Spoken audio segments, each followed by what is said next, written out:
I'm 56, and my husband says I have the jaw and neckline of a 26-year-old. How did I do it? Well, it's all thanks to the power of this neck lifting device.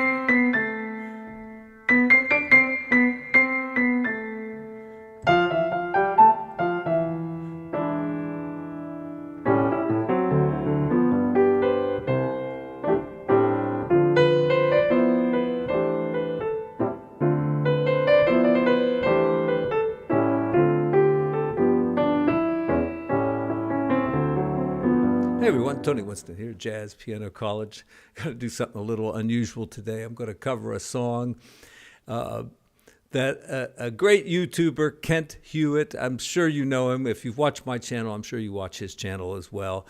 And he's one of my favorites because he never puts out any misinformation. I mean, everything he puts out there is spot on, really. And he plays very nicely. And, of course, he's got a great approach to all this and lots of subscribers. So if you haven't subscribed to my channel, please do so. And, when I was listening to his recording of this song, and I've got it right here on my phone here, I thought, this sounds a lot like Monty Alexander or Ahmad Jamal. And, of course, so I looked up Ahmad Jamal because I thought I had heard him play it as well. And, his version is very similar to Ahmad Jamal's version, but I thought I'd just cover some of the things that he does. So anyway, the Ahmad Jamal version and Ken Hewitt's version both starts off with this. All right. So what kind of chords are those? Just listen to them. Don't try to look at my fingers and figure out what notes I'm playing. Just listen to those chords. Right? It's all the same kind of chord. Yeah, it's sharp 9 chord, right? Sharp. Right there. Sharp 9 chord. So. And then it's just cycle of fifths. And some other interesting things about this song is, or about the way, some other interesting things about the way Kent and Ahmad played this song is sometimes they just play the melody with the hands either 2 octaves or even 3 octaves apart. And when you do that and you've got, a little backing like bass and drums or something, it gives you a very distinctive kind of 1960s kind of a sound. And, band leaders used to look at the piano player and, they'd do something like hold up 2 fingers, and that means you're supposed to play the melody 2 octaves apart, or 3 fingers and play the melody 3 octaves apart, or something like that. And it would be part of a instant arrangement that you could do on a song. Okay, so this song is good for beginners. The melody's pretty easy, and it's in the key of C, which we like. And I could not find a chart in any of the good real books, but I found one here that's a little tough to read, but let me help you interpret it here. We got C, and of course that could be a C6th chord. And then this A minor squiggle is A minor 7th. All right, that's the European 7 there, so don't get fooled by that. It looks like a 2, but it's a 7. And then A minor 7th. And here a G7, but all right, what's wrong with this picture? That's what's wrong with it. It's really a G suspended chord.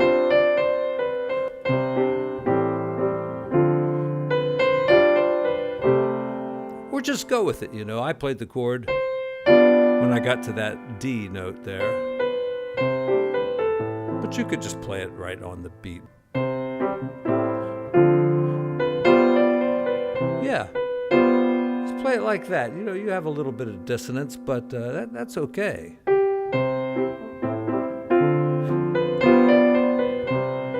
And, you could do some just basic voicings here. A minor, D minor, G7. we're jumping around a lot, so maybe we want to change it a little bit. We could go and put our A down there, maybe.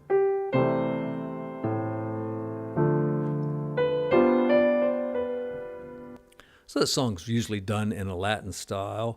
So let's not do the left-hand chords. Let's just do like bass notes, and then whatever we can get away with up here while we're holding that melody. We can't like play like the whole A minor chord or anything, so we just do a little piece of it. All right. So C, there's A minor 7, so we are playing the chord. And there's D minor. You could have an A in it, but the 5th is the least important note to put in, so if it's not convenient to play, just leave it out. And then maybe here, you don't have to play any chord.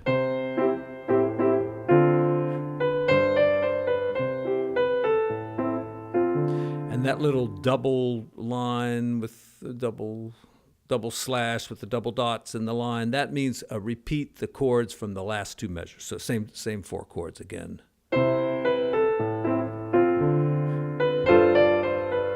You could play the G7 like this. All right, so it's G, there's the 7th, there's the 9th, there's the melody note. It makes up the chord. All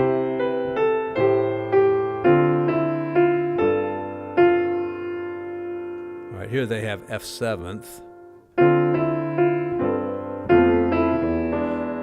You could probably leave that out. Right, just play G7th and go right to the E7. But the F7th is a chromatic way of getting to that.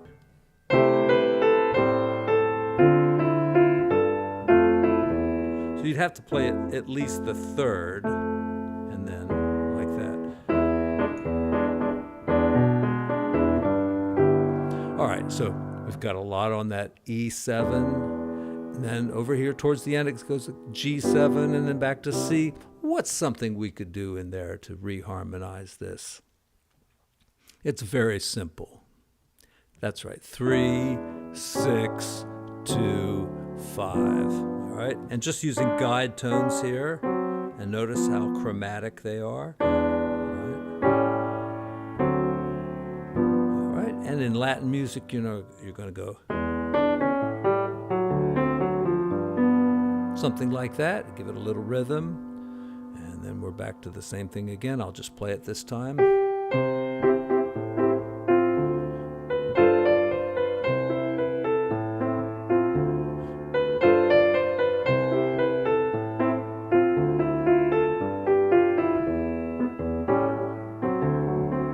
And then we'll do it again, and coming around the second time,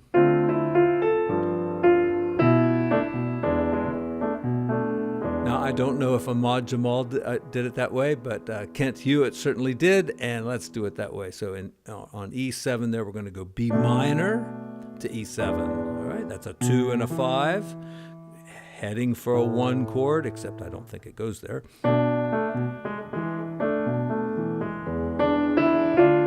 right, and the chord chart says, and be careful now, the chords are written below the melody. So right there, it's D minor 6th, and D minor 7th is acceptable. And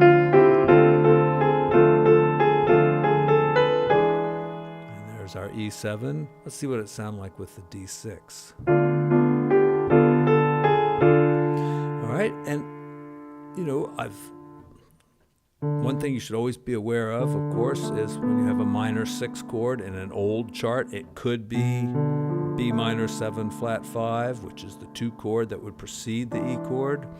But almost everybody puts the D in the bass, so let's just keep it that way. So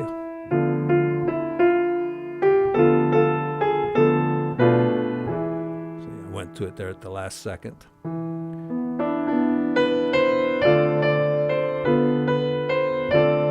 Let's see.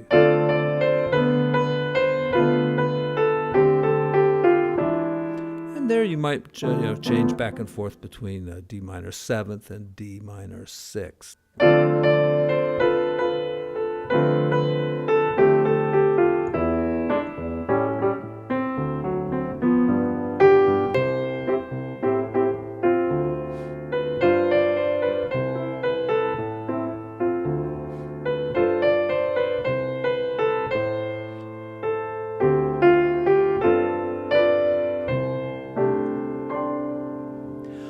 And when I listened to Kent improvise, he really stuck to the C major scale a lot, but if you listen to his playing, you'll find that the melody lines are very interesting.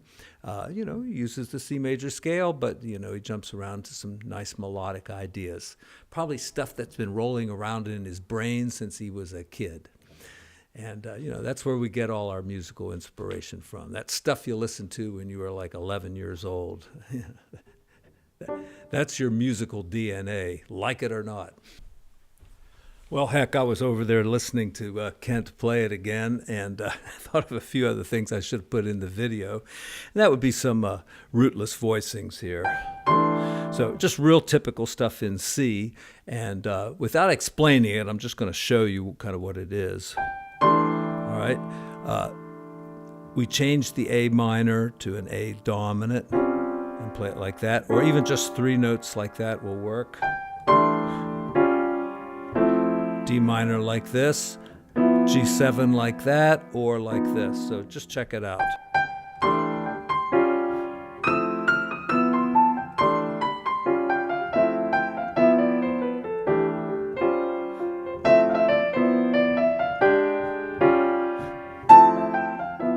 And that was the E7, and with the extra chords, A7, D7, G7. And at one point in the solo, he gets very bluesy and starts doing this, which is reminiscent of the intro when it goes, right? Because that chord there, E flat, is a sub for A, I could have done it like that, but with these notes, it sounds hipper. All right, so, and then to improvise on that.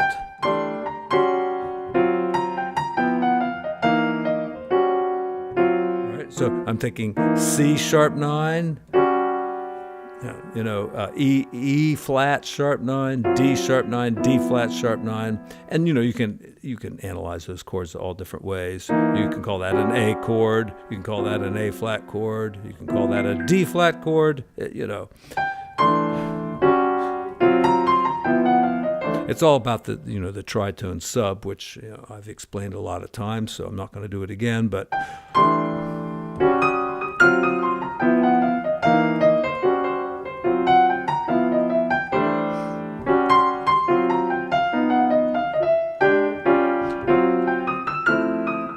another thing I wanted to cover was like on the D minor 6 chord. If you want to get a Bill Evans sound, some triads, or even change your inversion of a triad, like from D minor could be like that. And let's see if that can work on the melody. Yes, works really well there.